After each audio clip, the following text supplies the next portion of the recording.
It is 8:08 here on your Wednesday morning. I am at the 2009 Hold Their Feet to the Fire event in Washington, D.C. Great event.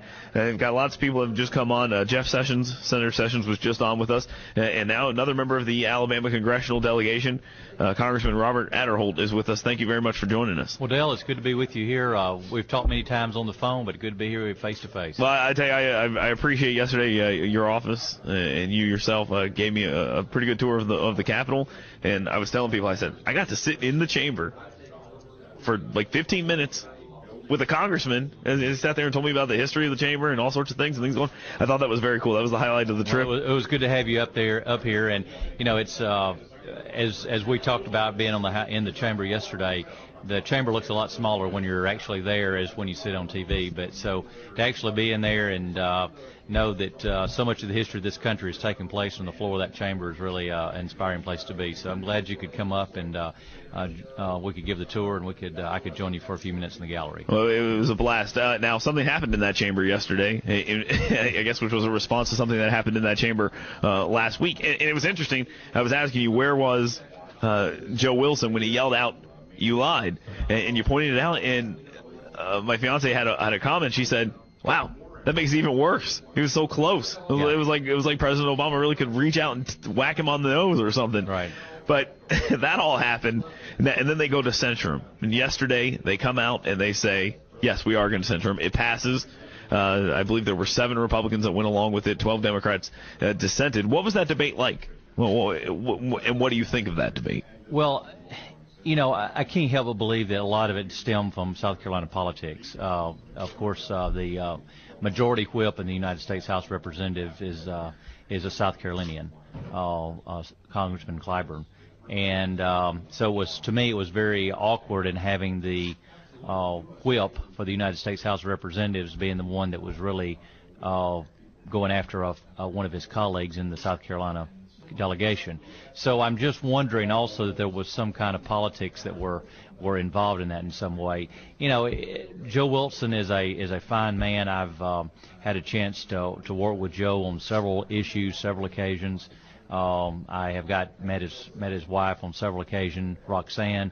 They are a great family. His sons have served in Iraq, and he is just a real gentleman. And I think, you know, he got caught up in the heat of the moment. He was very concerned about this issue, as I know so many Americans are. And I think he just, you know, which appropriately, it was probably not the appropriate place to say something. But he did apologize. The president accepted his apology, and of course, the Speaker of the House afterwards, as it was noted, she said it's time to move on to deal with health care. And so I think a lot of people wanted to use this for political ammunition, and unfortunately that's what had occurred. But I wished that it hadn't have happened, and we could just moved on and started talking about the issues of the day that are so important to most Americans. Well, one of the things that did come up because of that was an issue of the day, an important issue of illegal immigration that really wasn't being discussed. I mean, we're here doing this. This was going to happen anyway. But the national debate over the issue of illegal immigration is back in the forefront because of Joe Wilson. I mean, well, that's true. And he was right. And I think that's the most important thing about all of this, other than the inappropriate time. There's no question about that. He was right. Yeah, no, absolutely. I mean, no, and suppose maybe Joe was that meant to say that at that time to call attention to it, because this is an issue that seems to the last few months have got sort of swept under the rug and not really been called a lot of attention to. And I think there's a lot of, because as you know, Dale, the bottom line is, even though the legislation says that illegal immigrants would not be covered under this plan, there's no verification process in it. Yeah, exactly. And they want to kill E-Verify on top of that. So if you want to stop them from doing E-Verify in businesses, how in the world are you trying to sell us the fact that you want to go in and stop them from getting government-run health care? So that's where the real where the rubber meets the road. And again, if you look at the legislation, it says that this would not be covered. Illegal immigrants would not be covered under it. But again, if there's no verification process and there's no way to enforce it, then it's a little meaning that is actually in the language of the bill. No will to enforce it.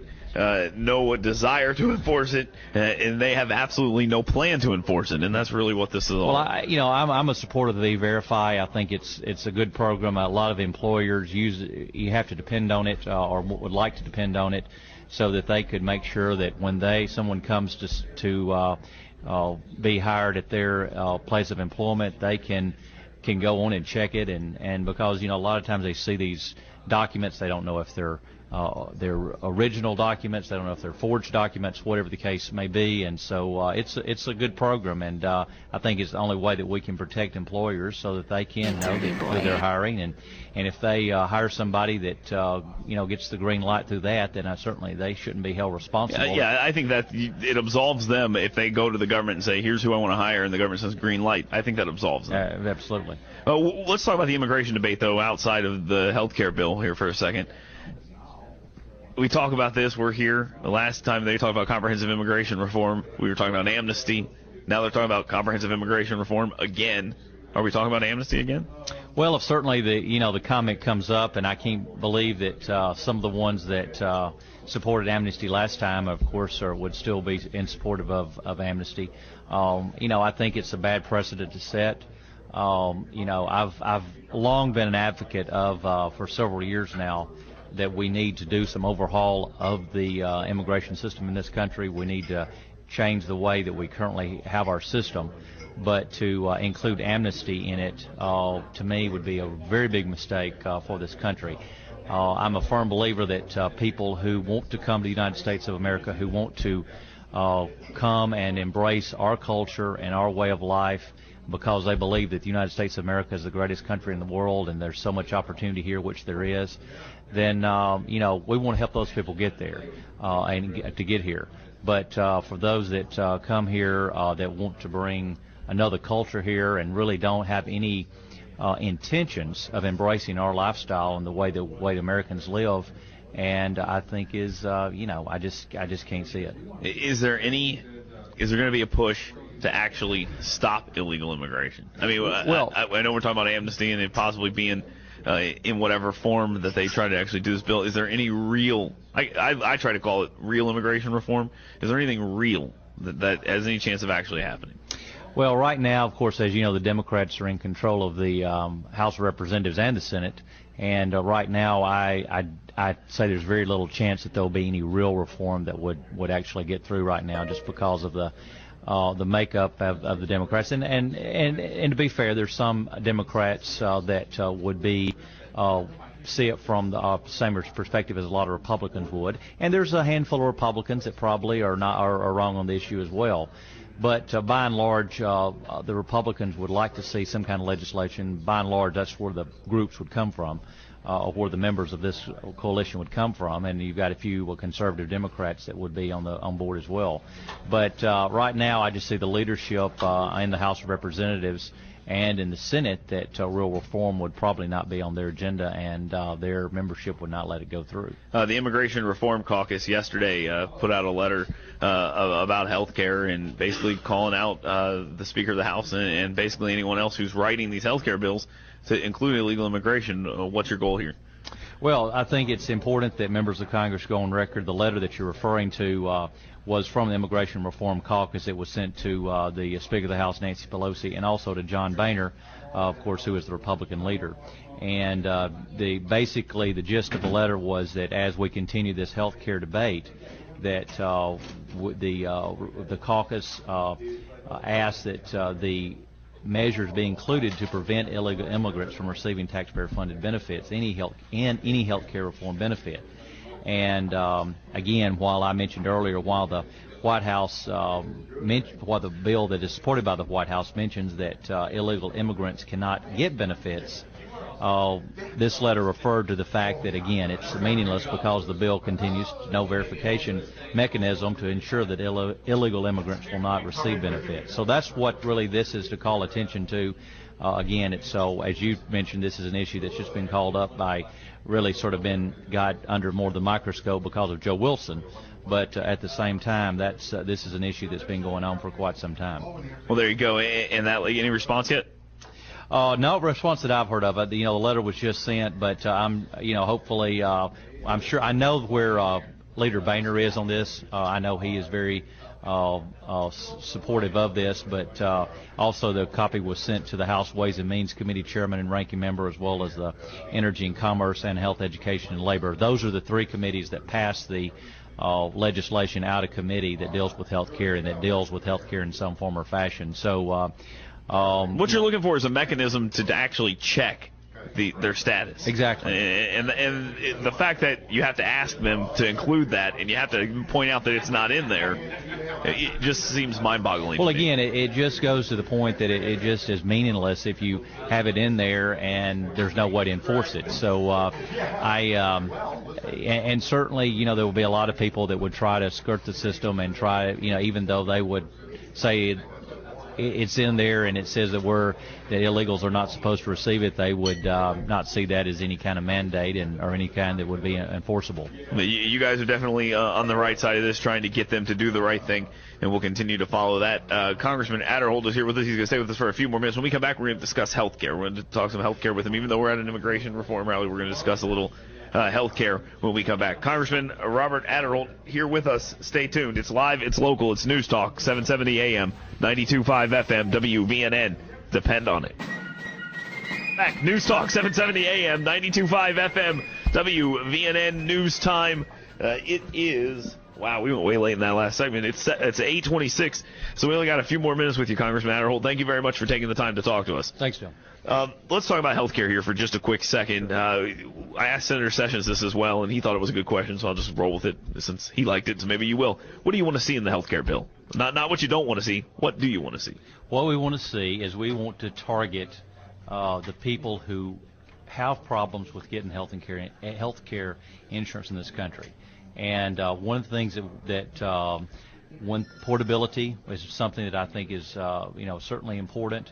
Also, association of health plans. Right now, as you know, employers cannot band together to try to make the pool larger to bring down the cost of health insurance. I think some kind of association of health plans is a must to be included. And the government wouldn't even have to pay for that. You just allow people to do it, and they would do it themselves. And then, of course, I think also being able to, that would include probably going across state lines. So there's simple things that the government can allow that will drive down the cost of health care to provide for those. They throw the 50 million people out there who don't have current coverage. Or 30 million, depending on what day you're speaking. Yeah, but 9 million of those people are... that have been referred to in those groups are people that make over $75,000 a year and who simply just, choose not to have health insurance. I've worked with people who have jobs where their employer offers it and they just don't want to pay the $100 or whatever a month to actually get it. And that is just so short-sighted. And then there's actually quite a few million, I don't know what the number is, 3-4 million of people who are eligible to get some type of government health insurance, but have not applied for it. Like the S-chip.